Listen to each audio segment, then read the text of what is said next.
many thanks to Whitetail for upgrading his patronage, and I do want to remind all of you that are a patron, you can decrease it at any time, you can outright cancel it at any time.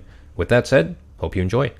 Welcome back guys to more WARNO. Today we have a 1 versus 1 with me playing as the 35th against the Unternehmen, who is played by Sorry, didn't want to hurt your feelings with my name. That is a longest name, and my feelings are hurt. So we got an infantry versus infantry battle group going on, both basically forward deployed, very strong forward deployed battle groups, and it is going to be interesting. So I wanted to try, well, initially I hoped for having a different map that would promote people to use tanks, because I really like the anti-tank weapons that you get with the 35th. And I do mean the anti-tank like guns, the stationary 85mm. They're really, really powerful if used right. So yeah, we'll see how this goes. Really, really exciting match. A lot of things happened throughout this entire battle, and you guys are going to enjoy what you're going to see here. So let's just go through the units real quick.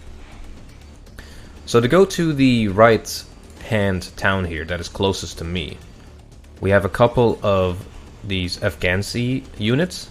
Afghansi? They're a new unit that have been added to the 35th. Basically, they're veterans of the Afghanistan war that the Soviet Union fought, and they are airborne shock troops, also resolute, which is amazing. They take less suppression in combat. These guys are amazing. They have 2 RPKs and also an SVD. So I have a couple of those going. We have a 44, is it a 44 mil? No, an 85 mil AT gun going here. We have a couple of man pads. We have a Desaniki and BMDs pushing hard to the right. And on the left side of things, we have another AT gun and a couple of Desanikis. Desaniki with the Metis, and we have a Spetsnaz GRU there. Now we have another Desaniki BMD2 going here to kind of give some autocannon fire support. A Metis team and an Igla going to the left side here. And on the far left, we have a Metis team and an Igla combo again going to the far left flank. We have one command going into this zone. After that, he's going to drive up here. Now on the far right side, into that forest, we'll move in a Spetsnaz OP and a regular Spetsnaz. So these guys have the Vampire. Is it the Vampire RPG? I'm pretty sure it is. 21 AP, and we have a regular Spetsnaz with the RPO. So we have a little bit of everything, basically. Now, let's go through what our opponent is doing. Lots of man pads being moved up here. Also SPG-9, so the recoilless guns. And we basically see that everywhere. So we have a lot of these SPG-9s and man pads literally going all over the place. And that really caught me off guard. And also almost caught these guys off guard. We did manage to unload the Metis team there somehow. Those guys both missed both of those shots. So we are getting into a slight low engagement there, but we are immediately falling back with the Igla, because, well, that just tells me he has a lot of units put into there. And look at the amount of UAZs that he's going to get back. There is so much refunding that he's going to get. So it's 1, 2, 3, 4, 5, 6, 7, 8, 9, 10. But that's already 200 points. 260 points. That is insane. Meanwhile, all of my transports are BMD2s, Scrajets. I don't really have a lot that is being resold. I do have like a couple trucks, but in comparison, it kind of pales. There's like 1, 2, 3, 4, 5, 6, 7, 8 instead of, 13. So on the left side, I am making a little bit of a push here. So the Metis team, we decided to move up here instead. And, well, we are met with one of the enemy's Metis teams. Luckily, the building blocks that line of sight immediately. And we move this guy in to try to engage. But he gets immediately destroyed by the Metis launcher. Really accurate in the hands of some veteran units. 55% base accuracy. Really good. Now over here, nothing. Which kind of surprised me. Normally, they kind of go to both sectors, but Mr. Sorry here kind of just ignored it.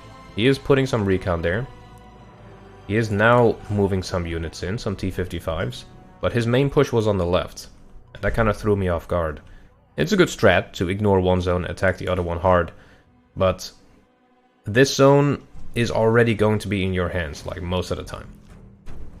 So I think doing it the other way, it is riskier, because if you lose that fight, you're heavily weakened already.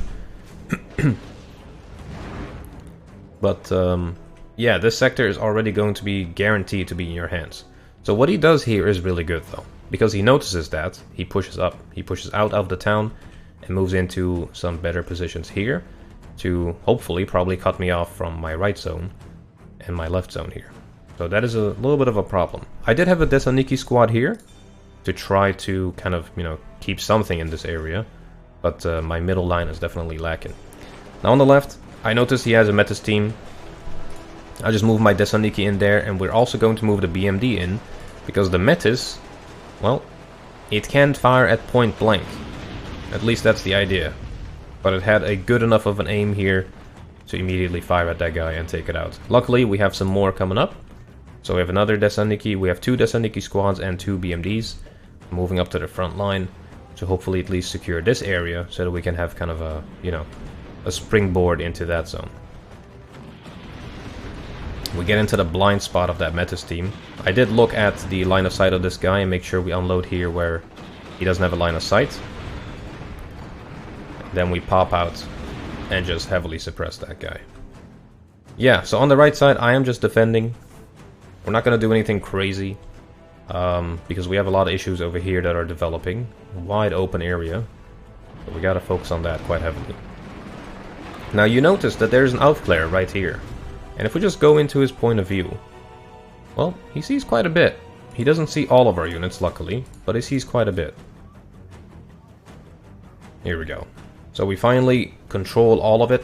We move our BMDs into cover. 2 T-55s is not something you want to battle with, just with BMP2s. So we get into a good defensive position. We do get our Iglos into the building, and that is going to take shots at the Mi-8. Now here is a unit that quickly becomes one of my favorite units in this game, which is the AT weapon, D44. I love AT weapons. I've used these before, and they are very, very good because they have stealth, good stealth, really good accurate gun, and if the enemy is close, you know, you're gonna do some damage, and you're gonna see some of that damage here. So here we go, we unload this guy. He has a perfect line of sight, not too close, not too far. And we doink that T-55 to 50% health, and with another shot, we destroy it. And look at that fire rate. We hit again, fire rate of 13, mind you. Now we missed only 1 out of 4 shots. Now that is accurate. That is an accurate gun right there, and that made him push back his tanks.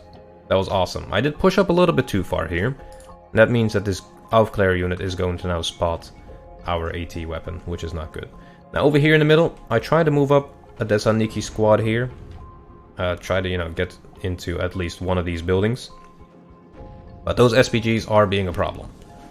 They have 15 rounds on that too. So that is a very capable unit that doesn't need that much extra, you know, resupplies. But yeah, in terms of points, it's not going good. We are behind by 112 points. So at this point, he will have a minor victory, which is obviously not good. And he has a really strong position in the middle. Now that I look at it, I could have beaten it if I used like some, you know, a couple of tanks, because those SPGs, they do have, you know, they have some armor piercing value, but if you have a couple of T-55s to soak it up, you can do some damage. The cool thing about these units is they're also resolute. They take less suppression, so they're actually difficult to suppress. So, let's see what kind of other units we're bringing in. We're bringing in a Conkers on the left, and we have 2 of our MiG-29s now circling the skies, because our AA only consists of Iglos and Skrejets. That is literally everything we got. That is all we got. We ain't got nothing else.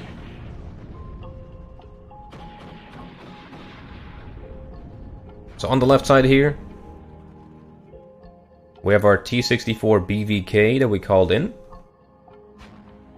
It's actually doing a pretty good job here. I believe we killed destroyed 2 tanks, 2 T-55s, and that is basically the heaviest tank he has, so we're, you know, making use of that. And we are pushing very aggressively. We destroy another T-55. I know he only has SPGs. They're quite inaccurate, and, you know, they're probably only gonna do 1, maybe 2 HP damage. Yeah, 1 HP damage. So we shove that thing into the zone to put us at +2, and we immediately smoke off this guy, and we have some reinforcements coming up. We have a Metis team, and a Conquers. And the cool thing about doing something like this is it makes the opponent act crazy. It makes them rush. And that is what we're kind of seeing here. We got a couple of T-55s moving forward. We have SPGs moving forward. This T-64BV command is in a quite peculiar position. But we're just holding still. Our T-55 is chilling. So Conquers is moving in. Metis team is moving in. Now that is 17 AP versus 10 front armor. So that is going to hurt big time. So we do, unfortunately... Oh, we targeted the T-64BVK. I didn't even notice that. That guy's down to 6 HP already. Let's see what kind of more damage we do. We'll get another hit. Ooh, we bring it down to 1 HP. And I believe this guy actually survives for some time here. Yeah, he smokes off and he gets out of there.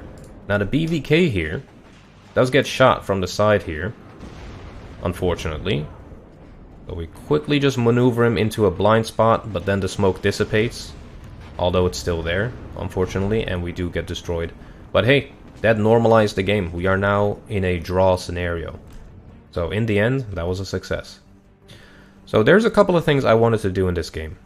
I wanted to move across this open field now that I've kind of distracted him here, or maybe, you know, drew his units out to the left side. So I have some units here ready to go. So Desaniki, GRU units, a couple of manpads and BMP2s and stuff. And they are tasked with basically moving across the field and trying to exit or enter these buildings. So kind of, you know, just maneuvering all over the area. This recon has been alive the entire time, which is definitely one of the parts that I was lacking with.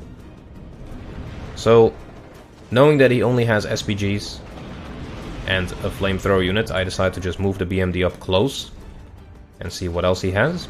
And we have some infantry that is charging up as well. And again, this is kind of a diversion, and that is working beautifully. We see Panzerjägers moving in, his T-55 is moving in, and I could have timed this a little bit better. If I push now, that would have been a really good push, but I push it a little bit later. And that is just a micro issue. I'm not, you know, I'm not the best with multitasking sometimes. I forget my AA way in the back. And this is an example of me just forgetting to move my forces up there. So yeah, with the entrance of the Panzerjäger, or the introduction I should say, we're not in good shape right now. This T-64 though, is hauling ass. He is hauling ass. I wonder if we actually destroyed that guy in the end, in the game. Now our Igla here is trying to take shots at the Mi-8. Unfortunately, the T-64BV is just in the worst position you can imagine, and he does not survive. We do call in Mi-24, quickly take that out, and then we fall back with that thing. But doing that also made us spot the Aufklärer, which is perfect, because that thing has been spotting everything and has been basically giving him intel on all of our moves and everything. But that was not you know, that was not the best unit to kind of ignore. But you can already kind of sense my desperation here. It's not going good. He has a lot of units. And all of our units are kind of expensive. They're really built for town fights. I do have tanks, but they're not the best tanks. Like, I have T-64 BVs, which are definitely better than his units, but in a scenario like this, cheaper tanks are definitely better. You can kind of just chill over there and just hang out. Now right now, noticing that this failed, I now do my smoke attack, which in hindsight was the worst timing. Imagine I attacked here, and in the meantime I smoked this off and moved these guys up. That would have been perfect, because now he's going to move all these guys up to the right side. Yeah, this was like in the middle of the night. I'm not going to make up any excuses, but that was just a bad timing. Doing that at the same time would have made me outright win the game. But anyways, we learn from those mistakes, so that is good. And now we can enjoy the game a little bit more, and, you know, incorporate some more different strategies. But yeah, you can kind of, this is a really interesting game, because you can kind of see what we're thinking, right? Oh, I'm doing this push. Oh, he's like, oh, he's doing a push. SPGs, real quick, move all these tanks to the right side. Keep these units here to defend against any counterattack here. Oh, he's smoking here. Let's move these guys to the edge of the fort. Like, this guy was on top of everything. And I do commend you if you're watching.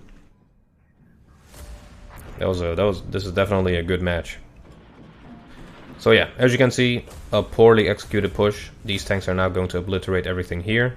Now the Conquerors does get into action, but he's targeting a, 20-point truck. And not really being the most cost effective there. And over here, there's an Aufklärer unit and a UAZ with a KBVT. And that stops my Screwjet push. And basically, I cancel this push. We lost some units, we're going to fall back with the rest. That's a no bueno. Just hold the Conquerors into that building and just play defensive. Now, I also do have some Afghansis that are ready to go here. That smoke was, dissipating a little bit too soon.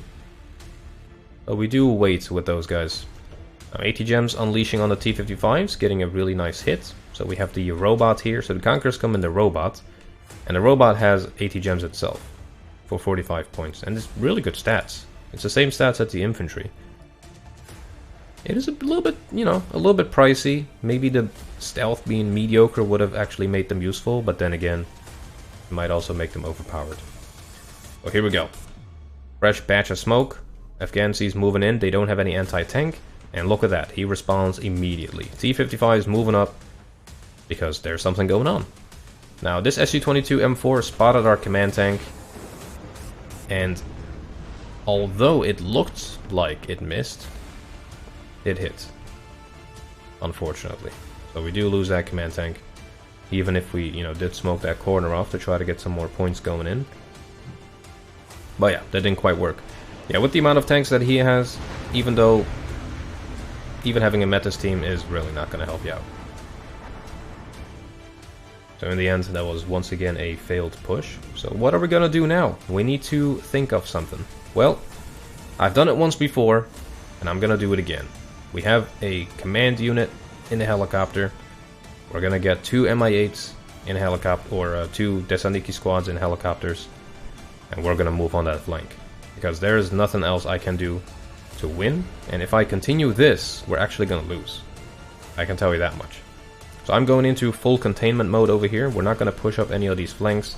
I'm getting a couple of tanks out later, like some T-64s. We're bringing those guys out into a defensive position. Because we do have ATGMs. And they're really good. Really, really good ATGMs. We're just going to line up a couple of BVs here. And just try to stop him from pushing up. So, yeah, that is basically the plan. We have air superiority as well. We have some good fighters ready to go. And we're going to try to make that happen. Now, these tanks here, if they actually kept moving forward, he would have won, I think. I might have called in a plane, like a cluster plane or an attack heli or whatever. But, as it is, if he fast moved these guys through here, I think he would have a pretty good shot at winning the game. But, you never know. I'm trying to just do this as fast as possible right now. Because if he spots any of those units, it is game over. So the Afghansis, really, really powerful. I mean, they destroyed that Fallschirmjäger pretty much instantly. I'm going to keep using those guys a little bit more. And look at this, he's doing a push. Because I've been on the back foot most of the other parts of the map. And this is also good for me, because he is distracted. So him attacking me actually works now. Because we are now doing a push here. I can already tell you, he's zoomed in like this. He does not even see what's going on. So these guys are actually as important as these dudes. So we have 2 Mi-8s moving up. These are the rocket variants. They actually have ECM as well, 20%, which is amazing. And these Strela 2Ms have poor accuracy as well. So 20% less. So that's 8% accuracy less. So they have 32% accuracy. I believe that's how the calculation works. So they already missed twice, which is amazing. Oof, they missed the Mi-24V twice as well. Luckily I moved these guys up front, because if I moved this guy up front, he would have definitely gotten shot down. So here we go. Mi-8s are landing. The Desanikis have landed. The command is also getting there. I believe our opponent is still kind of tunnel visioned on the left side here, which is good for us. And with that, we land the command in the zone and put us back up to +2. But now, we need to hold this. So these MI8s are tasked with hunting for that command. The Thessaloniki squads are also moving up. This Spetsnaz command is going to maneuver out of this area because it's quite an obvious place for a command. But one thing I don't get is him calling in a cluster plane on where he thinks my command is. Cluster doesn't really do much against infantry, guys. Don't use cluster. Use a bomb. So here we go. MI8s are moving up, trying to find that command. We actually do end up spotting it with this MI8. And we have some planes that are going to be called in later to support all of our units on the right side. So this once again worked beautifully. I've done this before, and I'll do it again, because it's the only thing we can do in this scenario. When SU-22 comes in, luckily does not spot our Spetsnaz. This Igla has poor optics, I believe. That is working really well for us. But now, we still need to take care of that command. So we call in a MiG-27. And I have to time this perfectly. We move it towards a command that we don't have spotted yet. The MI8 spots it for a split second, we target it, and we just fire where it was, and we actually manage to destroy it. And with that, we are going to actually capture the zone. Meanwhile, over here, he basically went on a full retreat mode after meeting our T-64 kind of doorstop units. They're doing exactly what they're supposed to do, which is to contain that threat. So having captured the zone, we spawn manpads. We have some Screjets filled with Igla teams. But 3 squads of Machutsen. That's going to be rough. 4 squads, actually. That's going to be difficult. We do sell off the Mi-24 here. But he's out of fuel. But hey, now we're +4. We have a lot of points. But that is actually working really, really well. Over here, no movement whatsoever. Absolutely no movement, which is exactly what I love to see. There's a couple of T-55s here that are trying to push. They have met my Conkers. Did we even destroy a couple of these guys? Nope, those are all my units. We did almost destroy one of them. So here we go. Iglas and Screjets doing their best here against some of that, against those planes. They're actually doing a decent job against that Mi-24, which is the most important part. And this Spetsnaz is hidden. He does not see that guy. They have such a good stealth, literally and figuratively speaking. But at this point, we call in 2 of our MiG-29s, we destroy the Su-24, we move in on another Su-24, we doink that one, then we fling the last missiles towards that Su-24, and we get the hell out of there, dude. These guys, Esmond and Kramov, man, they were leading the game right there. Beautiful, beautiful dogfight. And that just made my day. That was awesome. The fight still continues. Still +2. We don't have a spawn here anymore though. He does. So this is more of like a time game rather than me trying to control the zone again. We're just trying to hold what we got. Now meanwhile in the middle, T-64s have done a great job here of blocking these dudes. Look at how many of these tanks are damaged. T-64 BV is wrecked. This one is wrecked. This one is half HP. Some of them are actually out of fuel too. And he's trying to do another push on my right flank here. Look at that. Thessaloniki holding on for dear life. Screjets giving some nice fire support. Command still stealthy. He's still holding there. But look what we're doing now. We're retrying, or trying to retake this zone. So we have the Mi-2 moving up to where I think his command is. This MiG-27 is basically being heavily microed by me right now. I'm trying to just keep it around here and only move up when I think I'm about to spot his command so that I can destroy it in the run that I'm making. So we're moving this guy up. As you can see, we don't have it spotted yet. We tell this guy to go here, and now we're gonna move in because we're pretty close to where we think his command is. So here we go. We spot something that is at the edge. Most of the time that is going to be a command. So we get it, and with another rocket strike, we destroy that command. And we bump that thing up back to plus, what, 4? Plus 4, baby. That's when our opponent decides to throw in the towel. In a KD kind of way, we went negative, but man, was it worth it. That was crazy. Just looking at some of these kills here. Let's look at the planes, because they really just saved the day there. MiG-29, this guy alone destroyed all those planes, actually. Esmond did everything. Esmond is a Giga Chad. I want you guys to give it up for Esmond. What did we lose the most to? Definitely a lot of those Metis teams and the T-55s, man, they're great fire support. So he really didn't do anything wrong except, and that's what when I'm talking about my opponent, he really didn't do anything wrong except not focus enough on his left side. He left it completely open. He only went to one of those cities, completely ignored the other one, and it's a little bit too risky. I mean, if he emphasized on his town and just pushed out of it more aggressively, without, you know, caring about his unit's health, that would have done a little bit better. And also, he's 36 on the ranked field, on the ranked thing, so he's actually a really good gamer. And this was a ranked match indeed. So, sorry, didn't want to hurt your feelings with my name, person. Thank you very much for the game. I do really appreciate this match. That was a gentleman's game, and thank all of you for tuning in. And as always, I'll see you guys back in the next one. Take care.